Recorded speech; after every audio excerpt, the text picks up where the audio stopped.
CHAPTER 13 of The King's Daughter. The King's Daughter by Pansy. CHAPTER 13. A Strange Scene in a Bar Room. I will never leave thee, nor forsake thee. Dell and Mr. Tresevant walked homeward, a fair share of the way, in almost absolute silence. Dell ventured a remark or two about the beauty of the evening, but she received absent-minded replies, until she began to wonder why he did not go his own homeward way, and commune with his own thoughts without disturbance, if such were his desire. At last she broke the silence, and spoke in a mischievous tone. "Mr. Tresevant, why don't you criticize our performance this evening?" "How do you know I'm in a critical mood?" he asked quietly. "Oh, I know you are longing to disapprove of a dozen things that were said and done. I can see it in your face; the moonlight is very bright, you know. Besides, I looked at you twice during the evening." He laughed a little at that, then said, gravely: "Since you read my face so well, I may as well confess to you that I did entirely disapprove of the tenor of the arguments tonight. I do not know who I am censuring, probably Mr. Nelson.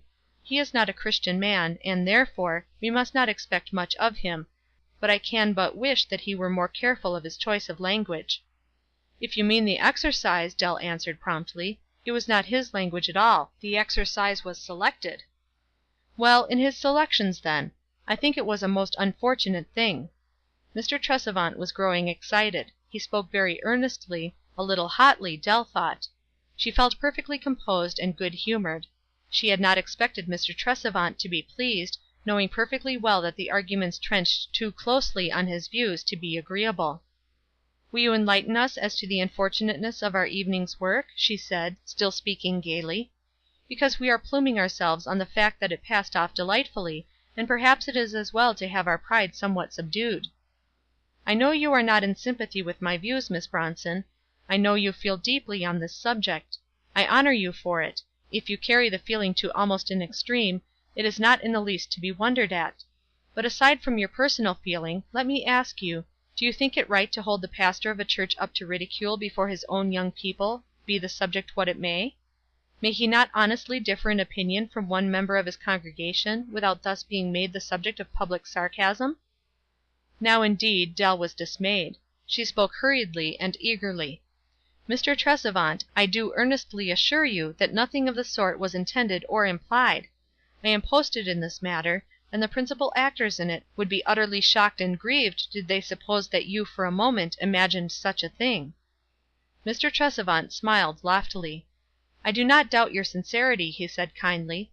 "It is evident that you do not share the feeling which I am certain exists. But allow me to remind you that I am older than you, and have probably seen more of the wrong side of the world. You were kind enough to believe that the exercise of the evening was selected. I believe nothing of the sort. I consider Mr. Nelson entirely capable of having written it, and I have not the least doubt but that he did so, and it was most closely and unkindly aimed at me throughout. I confess I once thought him more of a gentleman than to be guilty of so small a thing, but I must change my mind." Dell's voice lost its touch of dismayed distress. It was cold and had a touch of hauteur as she said: "You have an undoubted right to believe what you please, a right which you seem bent on gratifying to the utmost tonight. Therefore I cannot know that you will please to believe me, when I tell you that Mr. Nelson never heard one word of the exercise until this evening, and that it was prepared by my Uncle Edward and myself, before I had so much as heard of your existence, so that I am at a loss to understand how it could be considered a personal attack, unless it touched you so nearly that you must accept it as belonging to you." It was Mr. Tresevant's turn to be dismayed. "Miss Bronson, I beg your pardon," he said, in a voice full of distress. "I did not imagine, I assure you I had no idea. I do hope you will overlook my language." "There is no occasion to apologize," Dell said, gaily, her good humor having returned. "Indeed, you have quite honored me in appropriating my wisdom as Mr. Nelson's, and if I have proved to you that personality was the farthest from my thoughts, I think I have fairly earned the right to hear your criticisms." "I am sorry that while I admire the genius displayed, I must be frank and not approve some of the arguments," he answered, gravely. "I am not sorry at all. I knew you would not approve. What I want to know now is the reason why." "Miss Bronson, haven't we been all over this ground before?" "Not a bit," Dell said, promptly. "The arguments are not old ones. We considered that we advanced some, at least, that are original. Now for your objections." "I do not approve of exacting indiscriminate promises, especially from the young, for any purpose whatever." "Nor do I; but how does your remark apply to us?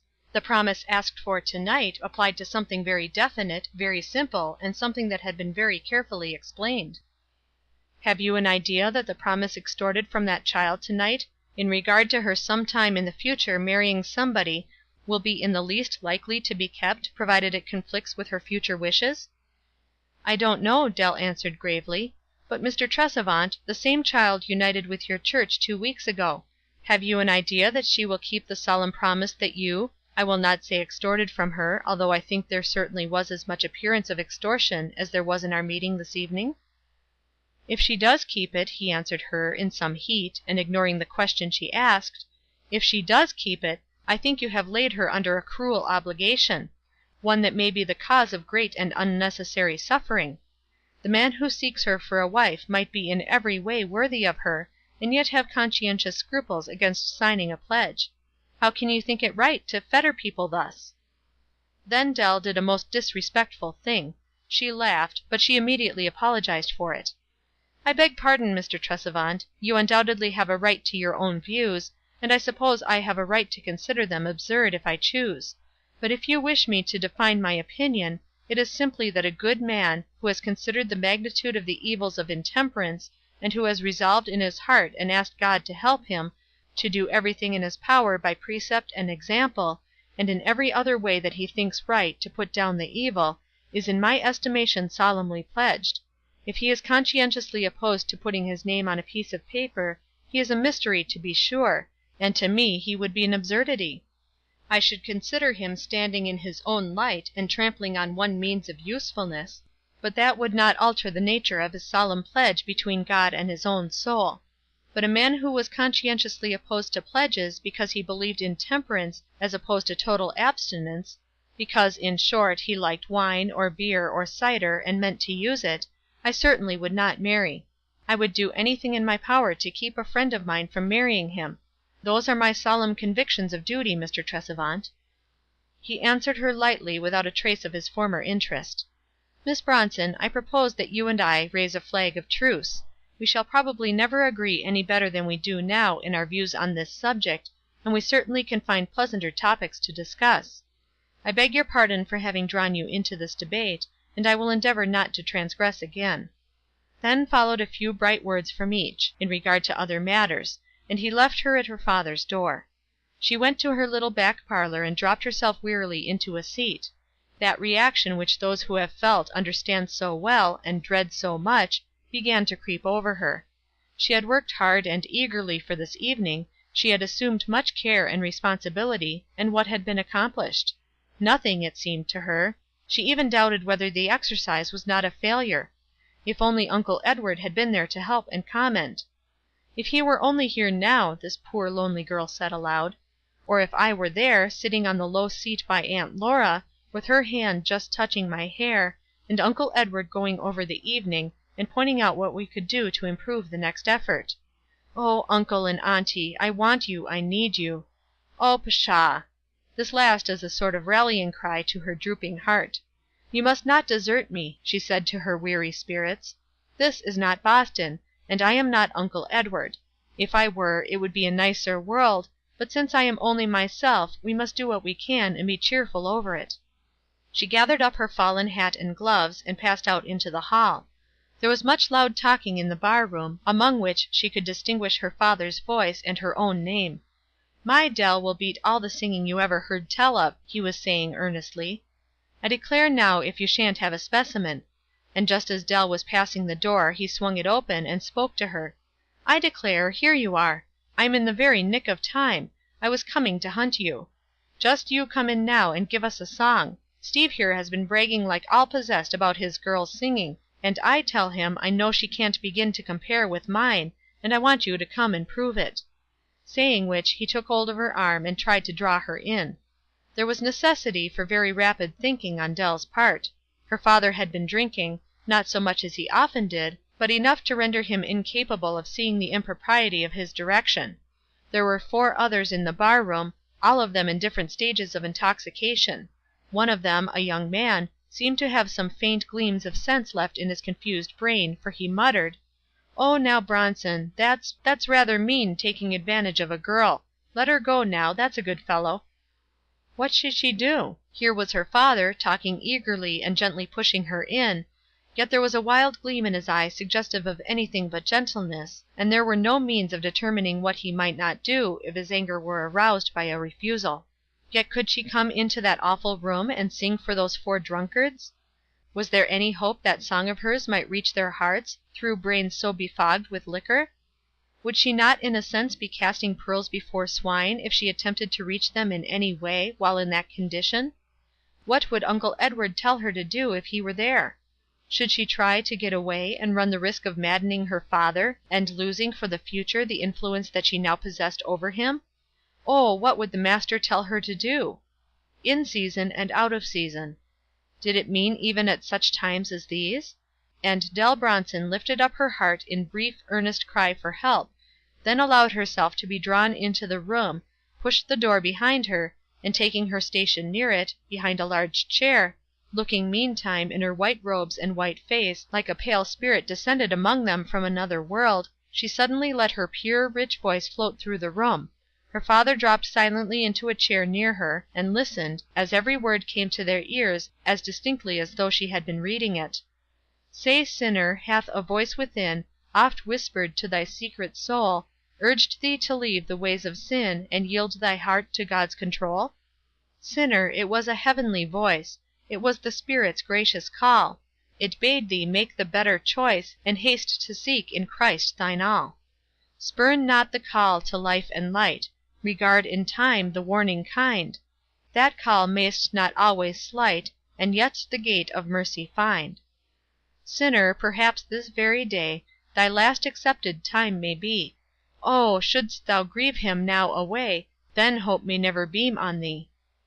Even Dell herself was conscious of the fact that she had never sung before, as she sang those words that night. They seemed to be wrung from her very soul, and her listeners sat as if they felt something of their power.